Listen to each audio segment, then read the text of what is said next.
जोशना पवार या यूट्यूब चॅनलमध्ये आपल्या सर्वांचे मनापासून स्वागत आहे. आज आपण 23 नोव्हेंबर 2025 रोजी झालेला शिक्षक पात्रता परीक्षा TATचा पेपर क्रमांक 2 ची प्रश्नपत्रिका संपूर्ण उत्तरांसहित अभ्यासणार आहोत. संच D ची ही प्रश्नपत्रिका आहे.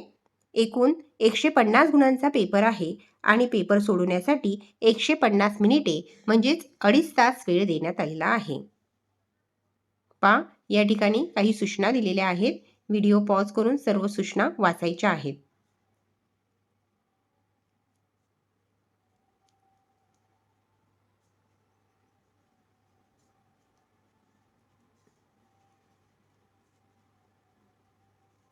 मराठी या विषयावर आधारित 1 ते 30 प्रश्न आहेत 30 गुणांसाठी. इंग्रजी या विषयावर आधारित प्रश्न क्रमांक 31 ते प्रश्न क्रमांक 60 पर्यंत 30 प्रश्न आहेत 30 गुणांसाठी. बालमानसशास्त्र व अध्यापनशास्त्र या विषयावर आधारित प्रश्न क्रमांक 61 ते प्रश्न क्रमांक 90 असे 30 प्रश्न 30 गुणांसाठी आहे. आणि सामाजिक शास्त्र या विषयावर आधारित प्रश्न क्रमांक 91 ते प्रश्न क्रमांक 150 असे एकूण 60 प्रश्न 60 गुणांसाठी आहे.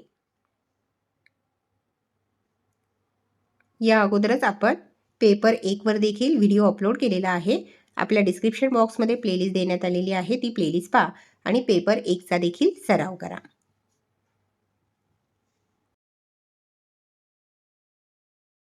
बालमानसशास्त्र व अध्यापनशास्त्र विषयाची प्रश्नपत्रिका. प्रश्न क्रमांक 61. खालीलपैकी कोणत्या शैक्षणिक साधनांचा उपयोग कर्णबधिर विद्यार्थ्यांसाठी होतो? त्याचे उत्तर पर्याय क्रमांक 2 आहे, स्मृती पाट्या. प्रश्न क्रमांक 62. विद्यार्थ्यांनी विशिष्ट संबोध शिकणे व संबोधाकार घेण्यामागील विचार प्रक्रिया विकसित करणे हे कोणत्या अध्यापन प्रतिमानाचा अध्यापनीय परिणाम आहे? त्याचे योग्य उत्तर आहे पर्याय क्रमांक 1, उद्गमन विचार प्रक्रिया. प्रश्न क्रमांक 63. दोन वस्तू अथवा अनुभवाच्या गुणधर्मातील साहचर्य संबंध प्रस्थापित होतो. एका वस्तूची आठवण झाली की दुसरीची आठवण होते. हा साहचर्याचा खालीलपैकी कोणता नियम आहे? त्याचे उत्तर आहे पर्याय क्रमांक 2, सादृश्यतेचा नियम. प्रश्न क्रमांक 64. सॉल्वी आणि मेयर यांनी मांडलेल्या भावनिक बुद्धिमत्तेच्या 5 सक्षमतांमधील सामाजिक कौशल्य या सक्षमतेमध्ये खालीलपैकी कोणत्या घटकाचा समावेश होत नाही? त्याचे उत्तर पर्याय क्रमांक 1 आहे, राजकीय भान. प्रश्न क्रमांक 65. एखादा विद्यार्थी परीक्षेत नापास होतो पण तो क्रिकेटमध्ये नेत्रदीपक यश मिळवतो. हे उदाहरण खालीलपैकी कोणत्या मानसिक संरक्षण यंत्रणेचे आहे? त्याचे उत्तर आहे पर्याय क्रमांक 2, प्रतिपुरण. प्रश्न क्रमांक 66. रॉबर्ट गॅगने यांनी अध्ययनविषयक मानसशास्त्रातील तत्त्वे प्रस्थापित करताना अध्ययनाचे 8 प्रकार मांडून त्याचे स्तर निश्चित केले. एका स्तराचे अध्ययन झाल्याशिवाय वरच्या स्तराच्या अध्ययनाकडे जाता येत नाही. त्यानुसार संकेत अध्ययनानंतर खालीलपैकी कोणता स्तर येतो? त्याचा तिसरा पर्याय बरोबर आहे, उद्दीपक प्रतिसाद अध्ययन. प्रश्न क्रमांक 67. विद्यार्थ्याने अभ्यास करताना विश्लेषण करणे, तत्व शोधून काढणे, त्याचे उपयोजन करणे यावर भर असेल तरच अध्ययन संक्रमण होते. हे कोणत्या अध्ययन संक्रमणाच्या उपपत्तीमध्ये मांडले आहे? त्याचे उत्तर आहे पर्याय क्रमांक 1, सामान्यीकरण उपपत्ती. प्रश्न क्रमांक 68. मुलांच्या बोधात्मक विकासाच्या बाबतीत मुलांच्या विकासातील विचार व भाषा यावर आधारित सिद्धांत डॅश डॅश यांनी मांडून बोधात्मक विकासात सामाजिक आंतरक्रियांचा मोठा वाटा असून आंतरक्रिया जशा कृतीतून तशा संभाषणातूनही घडतात असे मत मांडले. त्याचे उत्तर आहे पर्याय क्रमांक 4, वायगोट्स्की. प्रश्न क्रमांक 69. कोणत्याही विषयाचा जो भाग शिकवायचा आहे त्याचे पृथक्करण करून ज्ञानाचे लहान लहान पायऱ्यामध्ये विभाजन करून प्रश्न उत्तरे विचारणे हे खालीलपैकी कोणत्या अध्यापन पद्धतीत येते? त्याचे उत्तर आहे पर्याय क्रमांक 1, क्रमन्वित. प्रश्न क्रमांक 70. शाळेतील वर्गांमध्ये श्रेष्ठ पुरुषांची चित्रे, उद्बोधक, सुभाषिते व संतवचने लावून त्यांच्या कथा विद्यार्थ्यांना सांगणे इत्यादी गोष्टी खालीलपैकी कोणत्या पाठात अंतर्भूत आहे? त्याचे योग्य उत्तर आहे पर्याय क्रमांक 3, नीती. प्रश्न क्रमांक 71. खालील अध्यापन तंत्रातील शिक्षक व्यक्तिमत्वासंदर्भात खालील विधाने दिली आहेत. त्यापैकी कोणते विधान असत्य आहे? योग्य उत्तर आहे पर्याय क्रमांक 3 विधान असत्य आहे. विद्यार्थ्यांमध्ये शिक्षणासंबंधी उत्साह व आवड निर्माण होण्यासाठी शिक्षकाचा स्वतःचा उत्साह गौण ठरतो. प्रश्न क्रमांक 72. अबोधातून सामान्य बोधाकडे, पृथक अनुभवातून सर्वसामान्य स्वरूपाकडे, विशिष्ट उदाहरणाकडून सिद्धांताकडे जाणारी ज्ञान प्रक्रियेवर आधारलेल्या हर्बाटच्या पाठपद्धतीला डॅश डॅश विचार पद्धती असेही संबोधले जाते.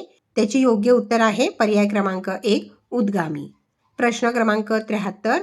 ब्लूम यांनी मांडलेल्या उद्दिष्टांच्या क्रियात्मक पातळीवरील कोणतेही कौशल्य संपादन करण्याची सर्वात पहिली पायरी म्हणजे डॅश डॅश होय. त्याचे उत्तर पर्याय क्रमांक 3 आहे अनुकरण. प्रश्न क्रमांक 74. कथा वाचत असताना त्या कथेतील पात्रांच्या सुख दुःखाशी पूर्णपणे समरस होऊन कथेतील नायकाला भोगावे लागणारे दुःखद अनुभव आपल्या मन चक्षुपुढे उभे राहतात अशा कल्पनांना डॅश डॅश कल्पना म्हणतात. त्याचे उत्तर पर्याय क्रमांक 1 आहे अनुकरणात्मक. प्रश्न क्रमांक 75. एका वेळी किती उद्दीपकांकडे आपल्याला अवधान देता येते किंवा अवधानाच्या एका झेपेत किती वस्तू सामावतात याला अवधान कक्षा म्हणतात. खालीलपैकी कोणते विधान अवधान कक्षेशी सुसंगत नाही ते ओळखा. त्याची योग्य उत्तर आहे पर्याय क्रमांक 4. छोट्या मुलांची अवधान कक्षा जास्त असते व वयाबरोबर ती कमी होते. प्रश्न क्रमांक 76. जीवन जगत असताना जे वैयक्तिक व सामाजिक अनुभव येतात त्यावरून विचार करून अनुमान काढायचे. जे शास्त्रशुद्ध असतीलच असे नाही. हे खालीलपैकी कोणत्या पद्धतीने घडून येते. त्याचे उत्तर आहे पर्याय क्रमांक 1 पर्यंक पद्धती. प्रश्न क्रमांक 77. अवबोध ही गुंतागुंतीची प्रक्रिया आहे. ही प्रक्रिया घडत असताना संवेदनाचे गट काही तत्वानुसार पडतात. पुढील उदाहरणामध्ये खालीलपैकी कोणत्या तत्वाचा वापर करता येईल. उदाहरण आकाशातील नक्षत्रांचा अभ्यास करताना सप्तर्षी, मृगशीर्ष इत्यादींच्या तारकासमूहाचे निरीक्षण केले जाते. योग्य उत्तर आहे पर्याय क्रमांक 4 समावेश. प्रश्न क्रमांक 78. खालीलपैकी कोणत्या ग्रंथीतून जीवन रसायनाचा स्राव होऊन हृदयाचे स्पंदन, रक्तदाब, रक्तवाहिन्या यावर परिणाम होऊन भावनिक उद्रेकाच्या अवस्थेत या ग्रंथीचे कार्य जोमाने होते. त्याचे योग्य उत्तर आहे पर्याय क्रमांक 3 उक्रस्त ग्रंथी. प्रश्न क्रमांक 79. समस्या सोडवण्याच्या क्षमतेच्या विकासाबाबत मत मांडताना कोणत्या मानसशास्त्रज्ञाने समस्यांचे व्यावहारिक समस्या व बौद्धिक समस्या असे प्रकार पडतात हे सांगून व्यावहारिक समस्येत एखादी गोष्ट प्राप्त करून घेणे व बौद्धिक समस्येत एखादी गोष्ट समजून घेणे आवश्यक असते असे मत मांडले. त्याची योग्य उत्तर आहे पर्याय क्रमांक 4 रॉबर्ट स्टर्नबर्ग. प्रश्न क्रमांक 80. खाली दिलेल्या विधानांमध्ये कोणते विधान शैशवावस्थेतील वैशिष्ट्य दर्शवत नाही. त्याची योग्य उत्तर आहे पर्याय क्रमांक 3 या अवस्थेत कोणत्याही सहज प्रवृत्तींचा उदय होत नाही. प्रश्न क्रमांक 81. मॅकडुगल या मानसशास्त्रज्ञांनी केलेल्या सहज प्रवृत्तींच्या वर्गीकरणामध्ये आत्मनिष्ठ या घटकामध्ये खालीलपैकी कोणत्या प्रवृत्तीचा समावेश होतो. त्याचे योग्य उत्तर आहे पर्याय क्रमांक 3 कुतूहल. प्रश्न क्रमांक 82. शिक्षण म्हणजे प्राण्यांचे कोणत्याही प्रकारे विकास घडवून आणणारी व त्याचे अनुभव आणि परिस्थिती यांचे स्वरूप पूर्वीपेक्षा निराळे करणारी क्रिया होय. शिक्षणाची अशी व्याख्या खालीलपैकी कोणत्या मानसशास्त्रज्ञाने केली आहे. त्याचे योग्य उत्तर आहे पर्याय क्रमांक 2 वुडवर्थ. प्रश्न क्रमांक 83. विस्मरणाची अनेक कारणे आहेत. मूळचा अनुभव व नवा अनुभव यांच्यात एकमेकांवर परिणाम होऊन ते एकमेकांना बाधक ठरतात. अध्ययनार्थी मराठी भाषेत वाक्याची रचना शिकल्यानंतर इंग्रजीतील वाक्यरचना शिकू लागतो तेव्हा मूळचा अनुभव नवीन येणाऱ्या अनुभवास अडथळा करतो. यालाच डॅश डॅश असे म्हणतात. त्याचे योग्य उत्तर आहे पर्याय क्रमांक 1 पुरोपगामी निरोधन. प्रश्न क्रमांक 84. खाली दिलेल्या अध्ययनविषयक उपपत्ती आणि मानसशास्त्रज्ञ यांच्या जोड्यांचा योग्य क्रम ओळखा. आणि त्याची योग्य उत्तर आहे पर्याय क्रमांक 1 DBAC. ए चे उत्तर आहे डी थॉर्नडाईक. 2 अभिजात अभिसंधान उपपत्ती. त्याचे योग्य उत्तर आहे पावलॉव. सी साधक अभिसंधान उपपत्ती. त्याचे मानसशास्त्रज्ञ आहे स्किनर. आणि डी मर्मदृष्टी उपपत्ती.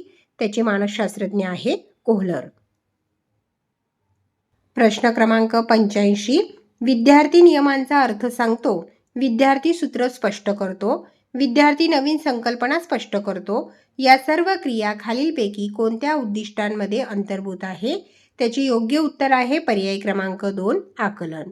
प्रश्न क्रमांक 86 विद्यार्थ्यांची संपादनूक मोजून त्या संपादनाची तुलना इतर विद्यार्थ्यांच्या गुणांशी व संदर्भ गटातील विद्यार्थ्यांच्या संपादनाशी करण्याच्या दृष्टीने डॅश डॅश ही कसोटी तयार केलेली असते.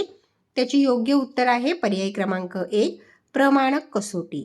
प्रश्न क्रमांक 87 अध्ययन उपपत्तीत केवळ चेतक आणि प्रतिसाद यांचा स्वतंत्रपणे विचार न करता प्रामुख्याने परिसर विचारात घेऊन भिन्न भिन्न परिसरात एकच चेतक कार्यान्वित असला तरी तो वेगवेगळे प्रतिसाद मिळवतो असे खालीलपैकी कोणत्या उपपत्तीमध्ये मांडले आहे? त्याची योग्य उत्तर आहे पर्याय क्रमांक 3 ज्ञानात्मक अध्ययन. प्रश्न क्रमांक 88 रुब्रिक म्हणजे कोणत्याही बाबीचे मूल्यमापन करण्यासाठी तयार केलेला निकष आराखडा होय. खाली दिलेल्या रुब्रिकच्या वैशिष्ट्यांपैकी कोणते वैशिष्ट्य असत्य आहे? त्याची योग्य उत्तर आहे पर्याय क्रमांक 3 रुब्रिकमधील निकषांची व्याख्या ही स्थळ, काळ व परिस्थितीचा विचार न करता स्थिर असते. प्रश्न क्रमांक 89 बुद्धिमत्ता ही प्रत्येक व्यक्तीच्या मज्जातंतूवर व त्यांच्या परस्परांशी असलेल्या संघटनांवर अवलंबून असते. कोणतेही बौद्धिक कार्य होण्यासाठी त्यांचे संघटन होणे आवश्यक असते. हे खालीलपैकी कोणत्या उपपत्तीमध्ये अंतर्भूत आहे? त्याची योग्य उत्तर आहे पर्याय क्रमांक 1 थॉर्नडाईकची संख्यात्मक उपपत्ती. प्रश्न क्रमांक 90 शारीरिक दोषामुळे मतिमंदत्वाचे विविध प्रकार पडतात. खालीलपैकी कोणत्या प्रकाराचे मतिमंदत्व हे शरीरातील हार्मोनांच्या अनियमित स्रावामुळे निर्माण होते? त्याची योग्य उत्तर आहे पर्याय क्रमांक 1 गॅलेक्टोसिमिया. या ठिकाणी आपण शिक्षक पात्रता परीक्षा TATची बालमानसशास्त्र व अध्यापनशास्त्र या विषयाची प्रश्नपत्रिका उत्तरांसहित अभ्यासली. व्हिडिओ आवडल्यास व्हिडिओला लाईक करा आणि चॅनलला सबस्क्राईब करून ठेवा जेणेकरून या पुढचे जे नवनवीन शैक्षणिक व्हिडिओ मी यूट्यूबवर टाकेन त्याची नोटिफिकेशन अगोदर तुमच्यापर्यंत पोहोचेल.